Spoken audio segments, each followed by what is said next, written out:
Hi guys, and welcome back to the channel.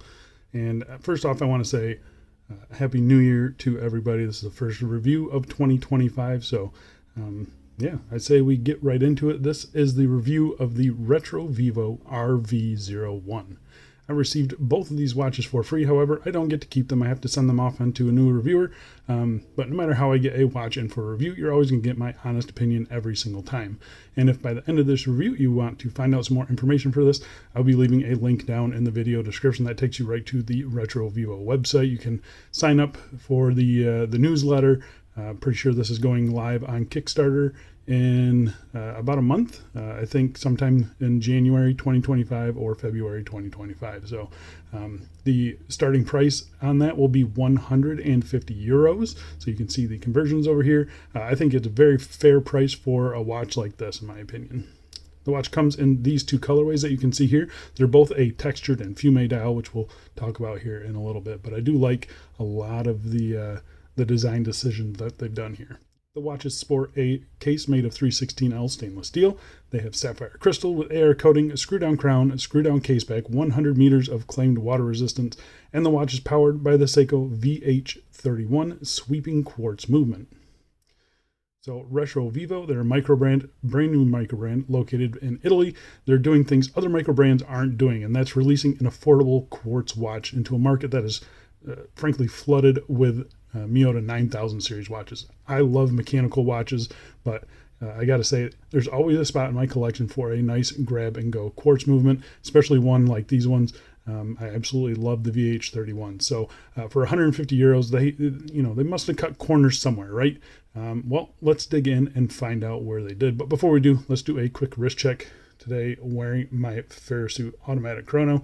Absolutely loving this watch still. Go check out the review for that up here. All right, so first things first, get into dimensions.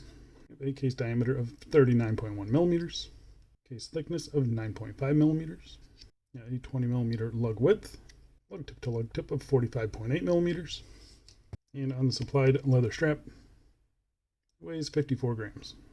So I honestly think it's a great set of dimensions, 39 under 46 lug to lug, and a nice thin 9.5 millimeters, which is awesome. Really happy with that. And you can see the case curvature there looks really good. You got drilled lugs as well.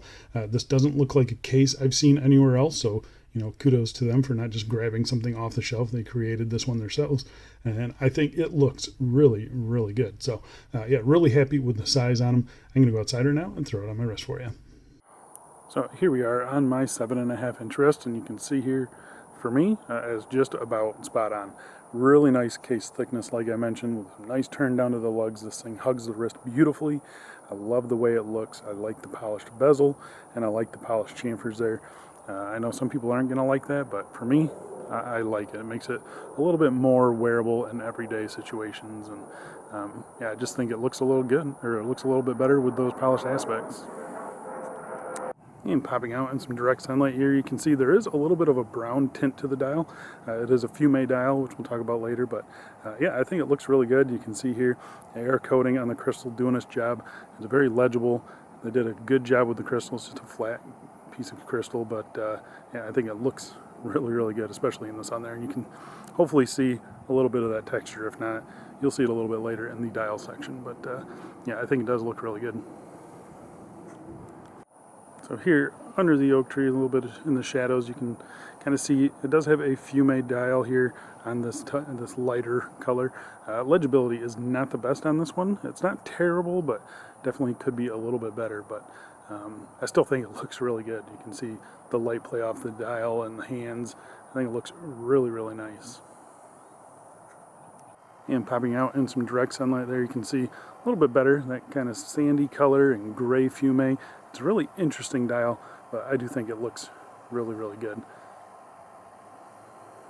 Even the straps on them, I think the straps both look pretty good, but I think we can do a little bit better, so let's go throw it on some straps and let's get back to this review. And here's the sand dial. I threw it on a kind of a baby blue FKM strap, kind of matches that blue on the dial. So yeah, I thought that looked pretty nice. Figured I'd give it a shot. Does look pretty good. Obviously, again, we're struggling with the legibility, which is the big problem with this one. But that's Still think it looks good. Yeah, here we are, dark dial on a khaki colored nylon strap, single layer underneath it there, but still sitting really nice on the wrist there.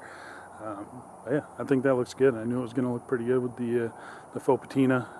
I think that looks excellent.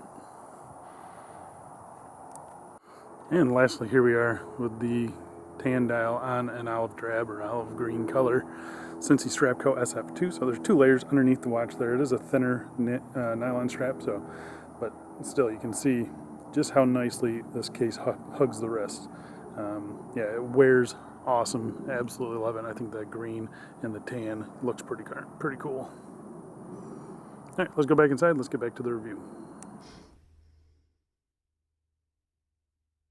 All right, so let's talk about the case finishing. So case finishing is done very, very nicely. I'm really a big fan of it.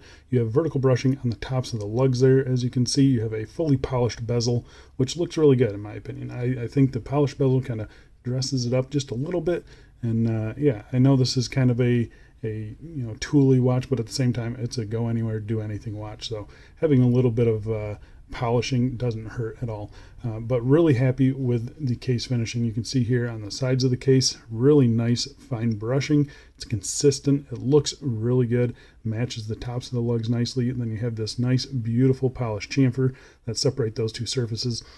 Really nice high quality polishing on that, and the transitions between the 2 surfaces really nice and sharp and crisp. So very happy with that. Again, drilled lugs there, looking really good. You do have a signed screw down crown here. It's a fully polished crown, good size, good grip, no issues with that.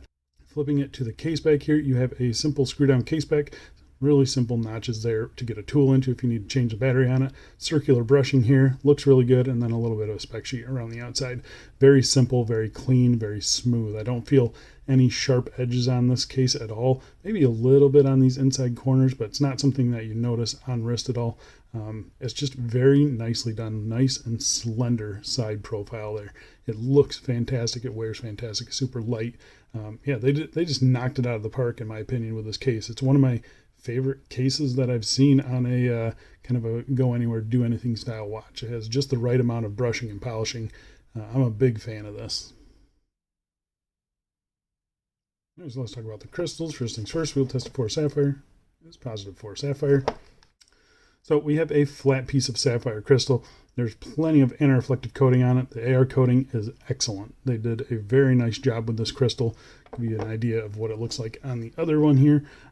Really happy with it. It does kind of have a bluish tint to it a little bit, but it's not distractingly blue or anything like that. I think it just looks excellent. It looks really, really good. Very happy with the crystal on this thing. Even though it's, a flat piece of sapphire, as you can see there, it doesn't really stick up above the bezel or anything.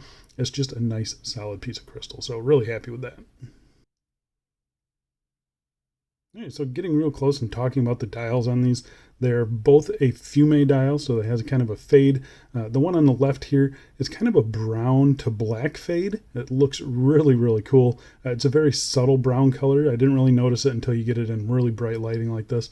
And then this one over here is kind of a tan color, and then it fades to a gray color. Again, really nicely done. The legibility is definitely better on this darker one. It does kind of get washed out a little bit just because the faux patina on the dial kind of matches the dial itself. So I think, either black surrounds on the indices would help a little bit, but it's really not that bad. It's just in certain lightings, it just kind of blends in a little bit too much. And then you can see on both of these, you have inside of that railroad minute track there, you have a ring of kind of a faux patina, orangish tan color, and then this kind of baby blue or turquoise color. It's very subtle, but I think it just adds a little bit of playfulness to the dial. I think it looks really good. You have your RETROVIVO branding there at the 12 o'clock and then Mecha Quartz under it. I've heard that they might change that Mecha Quartz, maybe just drop it down to the 6 o'clock position, maybe get rid of it completely. I'm not really sure. As it is, I think it all looks pretty good right now. I would like to see the water resistance rating on the dial or on the case back, simply because I didn't see it anywhere else online. I just saw it in another review that it is 100 meters of water resistance. So yeah, it's just something for them to consider.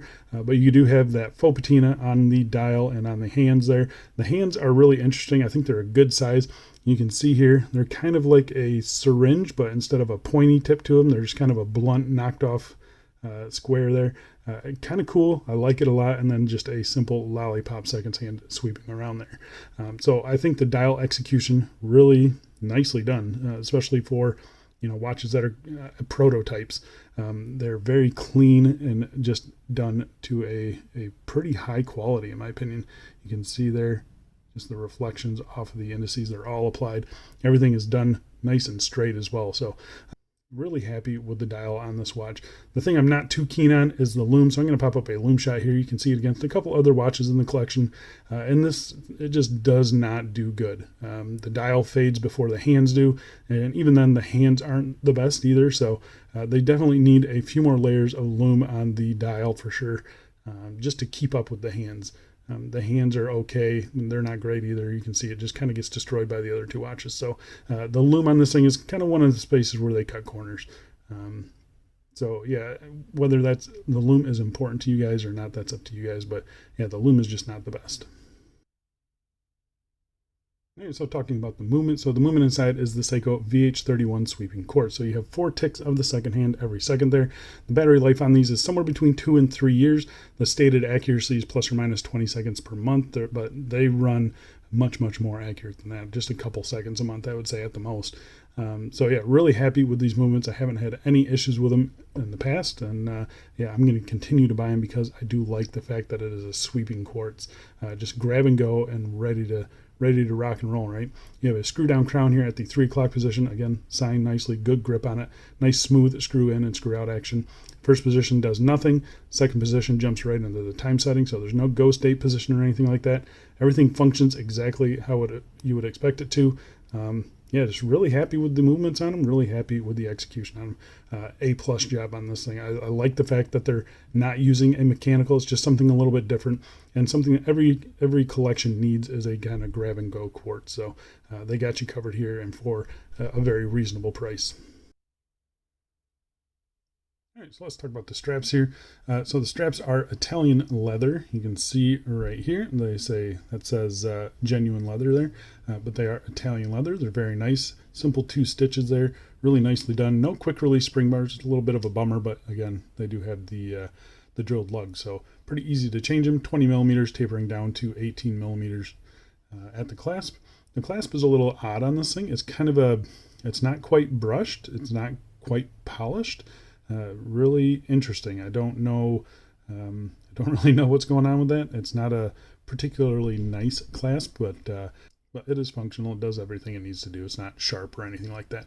You got one stationary keeper, which is nicely sewn in, and then one floating keeper here. It's kind of this suede material.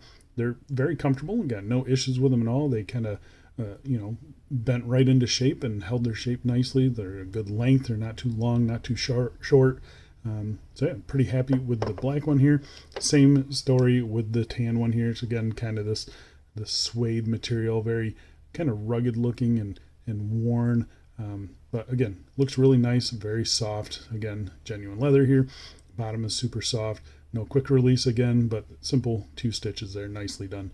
And again, good length, and the same buckle on this one here. So interesting buckles. They're not horrible. They're actually pretty nice straps. I'm actually pretty happy with the straps themselves. The buckles could use to be upgraded, I would say. Hopefully maybe that's something they will consider after seeing this review. But other than that, nice straps. It's not something you're going to want to chuck in the bin right away. They're nice quality straps too. Pretty thick, pretty heavy, and comfortable. So that's the big thing. And I think they look nice with each colorway too. So So there you go, guys. That is my review on the RETROVIVO RV01, a new micro brand and a new watch in general. I think they look awesome. I like the colorways. I like the straps. The crystals are very nice. The lume is a little disappointing, but the cases are excellent, nice and slim, and the movements are excellent as well. So for 150 euros or about 155 US dollars, I believe, that's a pretty banging deal for a micro brand watch, something that's an original design and something that's executed as well as this one is. So yeah, I am pretty happy with these watches. I think they look great. I think the specifications and the execution overall pretty high. So yeah, really, really nicely done by RETROVIVO. I might actually pick up this black one. I like it. And it would be a really nice piece to add to the collection. So yeah, if you guys like these things, again, I will leave the links down in the video description as always. Go check them out. These are going live on Kickstarter sometime this month or next month, January or February of 2025. So yeah, go check them out, guys, and thanks a lot for watching. I'll see you in the next one. See ya.